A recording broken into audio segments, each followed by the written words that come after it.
Have you ever wondered why a bird can sit on a power line without getting a shock? You may even wonder why the sign warns of danger. You too could sit on power lines if you could find a safe way of landing on them and getting off safely. If perchance you decided to climb down the supporting tower, the instant you touch the tower, you'll wish you hadn't. You have probably experienced some of the scientific principles involved in the fate of our unfortunate parachutist, but in a less dramatic way. If, while standing on a carpet on a cold winter day, you were to remove your sweater, you wouldn't feel a thing. But your hair would indicate that you were carrying an electrostatic charge. We can explain electrostatic effects by assuming that charge is either positive or negative. If you now touch a water tap, you may get a shock as the charge suddenly flows out of your body, and in so doing, discharges or neutralizes your body. Since metals allow charge to flow through them easily, they are called conductors. However, charge cannot leave your body by flowing through the carpet. Materials like carpets are called insulators, since they do not permit charge to flow easily. Why do materials differ in this way? We believe that all substances consist of tiny particles called atoms. Our current model of the atom assumes that it is mostly empty space. And in a tiny volume called the nucleus, over 99% of the mass of the atom is concentrated.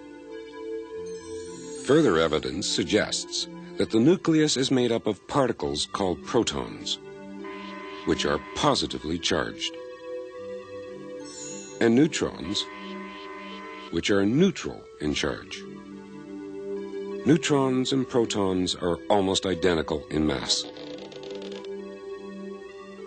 In the space surrounding the nucleus are tiny negatively charged particles called electrons. The attraction between the negatively charged electrons and the positively charged nucleus keeps the electrons in the vicinity of the nucleus as they circle it. It takes 1,837 electrons to equal the mass of one proton. But the charge on a single electron exactly balances the positive charge on a proton.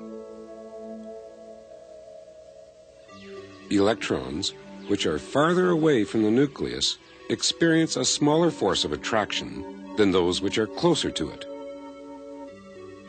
These outer electrons can be removed with relative ease. The nucleus, on the other hand, is like a well-built fortress. And inside, the protons and neutrons are the prisoners. Even disruptions, like explosions and high temperatures, leave the nucleus intact. This fortress-like character makes it impossible for charges to enter and leave at will. With this background, let's have another look at insulators and conductors.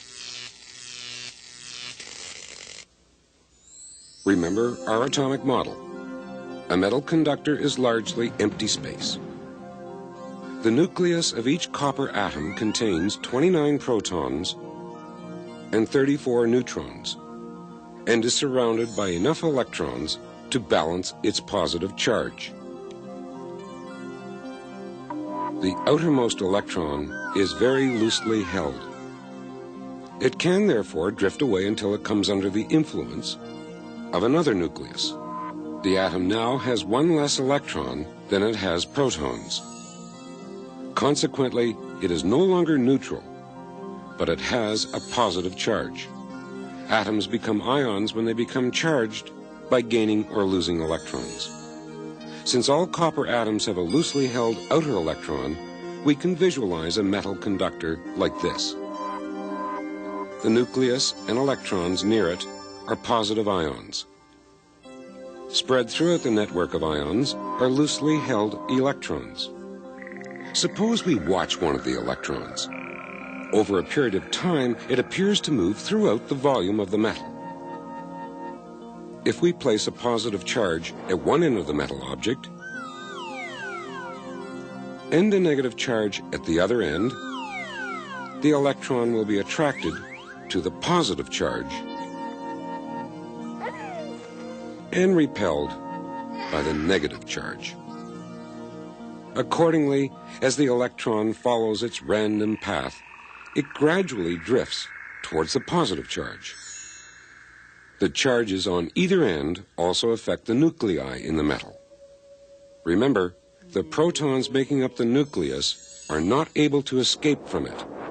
In solids, the nucleus and the ion of which it is a part will only vibrate. The reason for this immobility is because the ions are joined together in a network. Although each nucleus will be attracted to the negative charge and repelled by the positive charge, individual nuclei and ions cannot move in response to the electrostatic attraction and repulsion that they experience. In solids, a transfer of charge can only be accomplished by electrons moving from one point to another. Why then do insulators not allow for the same transfer of charge? Materials like carpets are complex substances composed of many different types of atoms. We will show these atoms as different colors. In this case, the outer electrons of most atoms are involved in chemical bonds with other atoms. As a result, these electrons do not have the freedom of movement found in metals. When opposite charges are placed at the ends of the carpet, little, if any, movement of electrons occurs. Not all insulators are as complex as carpets. Sulfur atoms, for example, will form bonds with adjacent sulfur atoms. Again, we have a substance within which electrons are not free to move. Opposite charges placed at the ends of a chunk of sulfur do not result in a flow of charge. If you become charged by taking off a sweater, we now know that you can't discharge by touching a conductor, because a conductor allows excess electrons to flow from your body. It would seem that our intrepid parachutist touched a conductor when he reached for the power pole. But what about the power line itself? We know that electricity is flowing in the wire, so it's probably a conductor. Why then can a bird, or even you or I, sit on a wire and not get a shock? You may think that the wire is insulated, but actually our bold pair could sit on a bare wire and not get a shock. Obviously, we have some answers, but not all. Maybe we should next find out how we get charged in the first place.